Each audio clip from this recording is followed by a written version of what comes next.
കുളിച്ച് സുന്ദരിയാവാം. Hello guys, ഇന്ന് നമുക്കൊരു ഡേ ഇൻ മൈ ലൈഫ് കണ്ടാലോ? ഇതെൻ്റെ ഒരു ഫസ്റ്റ് വ്ളോഗാണെന്ന് എനിക്ക് തോന്നുന്നു, കുറച്ച് മോർണിംഗ് വ്യൂ ഒക്കെ ലോങ്ങായിട്ടുള്ളത്. കൊള്ളാല്ലേ? രാവിലെ തന്നെ നല്ലൊരു സൺ കിസ്റ്റോട് കൂടിയിട്ടുള്ളൊരു സൺകിസ്റ്റ് സൺഡേ ആയിരുന്നു. അടിപൊളിയാ.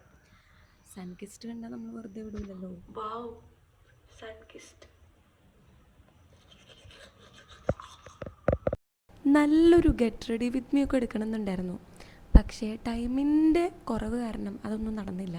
എന്നാലും ഞാൻ ചെറിയ ചെറിയ ക്ലിപ്പുകളൊക്കെ എടുത്തു വെച്ചിട്ടുണ്ടായിരുന്നു. എന്താ പറയുക, മേക്കപ്പിൽ ഞാൻ അത്ര എക്സ്പേർട്ട് ഒന്നല്ലെങ്കിലും അത്യാവശ്യം എനിക്ക് കാണുമ്പോൾ ഒരു മെനുണ്ടെന്ന് തോന്നുന്ന രീതിയിലാട്ടോ ഞാൻ മേക്കപ്പ് ചെയ്യലൊക്കെ. അല്ലാണ്ട് റൂൾസ് ആൻഡ് റെഗുലേഷൻസ് നോക്കലൊന്നും എനിക്കില്ല. അങ്ങനെ അത്യാവശ്യം വലിയ കുഴപ്പമില്ലാത്ത രീതിയിൽ ഇന്ന് മേക്കപ്പൊക്കെ ആയിട്ടുണ്ടായിരുന്നു. അങ്ങനെ പെട്ടെന്ന് റെഡിയാണെന്ന് വിചാരിച്ചിട്ട് ഏകദേശം ഒരു മണിക്കൂറിൻ്റെ നീണ്ട ഇതിലാണ് എൻ്റെ ഒരുക്കമൊക്കെ കഴിഞ്ഞത്. പക്ഷേ എനിക്ക് ചെയ്യുമ്പോൾ അത്യാവശ്യം നല്ല രീതിക്ക് ഇഷ്ടപ്പെട്ട പോലെ ചെയ്യണം, അല്ലാണ്ട് എങ്ങനെയെങ്കിലും ചെയ്യലും തീരെ നടക്കില്ല. അങ്ങനെ ലിപ്സ്റ്റിക്കാണ് നമ്മുടെ മെയിൻ. അതൊക്കെ അങ്ങനെ ഇട്ട് കഴിഞ്ഞ് എനിക്ക് അതിൻ്റെ ഇടയിലുള്ളൊന്നും എടുക്കാൻ പറ്റില്ല കേട്ടോ. പിന്നെ ഈ ഒരു സാരി ആയിരുന്നു, ഈ ഒരു ലുക്കായിരുന്നു കേട്ടോ. മേക്കപ്പൊക്കെ അത്യാവശ്യം നല്ല രീതിക്ക് രസമുണ്ടായിരുന്നു. ഇത് കുറച്ച് ഇതായിട്ടുള്ളായിരുന്നു, എന്നാലും രസമുണ്ടായിരുന്നു. പിന്നെ മെയിനായിട്ട് നമ്മൾ എന്തിനാണ് കല്യാണത്തിന് പോകുന്നത്? സദ്യ കഴിക്കാൻ. അങ്ങനെ നമ്മൾ സദ്യക്ക് വേണ്ടി വെയിറ്റ് ചെയ്തിരിക്കുകയാണ്. വെള്ളം വന്നു, ഉപ്പേരി വന്നു, പുളിയിഞ്ചി വന്നു. എനിക്ക് മറ്റേ സിനിമ ഓർമ്മ വരികയാണ്, അവിടെ ബിജു മേനോൻ്റെ പപ്പടം വന്നു. അതുപോലെ അങ്ങനെ ഓരോന്നും വെയിറ്റ് ചെയ്ത് കുറച്ചധികം ലാഗ് ഉണ്ടായിരുന്നു. പക്ഷെ എന്നാലും അത്യാവശ്യം എല്ലാ സംഭവവും വന്ന് നമ്മൾ ആ സദ്യക്ക് വേണ്ടി വെയിറ്റ് ചെയ്തിരിക്കുക എന്ന് പറഞ്ഞിട്ടുണ്ടല്ലോ, അതും കുറേ കാലം സദ്യ കഴിക്കാണ്ട് പിന്നെ സദ്യക്ക് വേണ്ടി വെയിറ്റ് ചെയ്തിരിക്കുമ്പോൾ അതൊന്നൊന്നര കാത്തിരിപ്പാട്ടോ.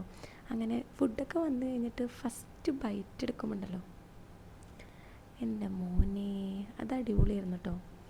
അങ്ങനെ ഫുഡൊക്കെ കഴിച്ച് പായസമൊക്കെ വന്നു. 2 തരം പായസം ഉണ്ടായിരുന്നു, പാലടയും പിന്നെ ഗോതമ്പ് പായസം.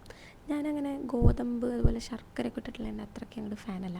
പാലട സേമിയൊക്കെയാണ് നമ്മുടെ മെയിൻ. അങ്ങനെ നല്ലൊരു സദ്യയൊക്കെ കഴിഞ്ഞ് ഒരു ഉറക്കമൊക്കെ കഴിഞ്ഞ് അങ്ങനെ എണീറ്റു. ഇനി നമുക്ക് റിസപ്ഷന് പോകണം. അപ്പോൾ റിസപ്ഷൻ്റെ അവിടെ എത്തിയിട്ടോ.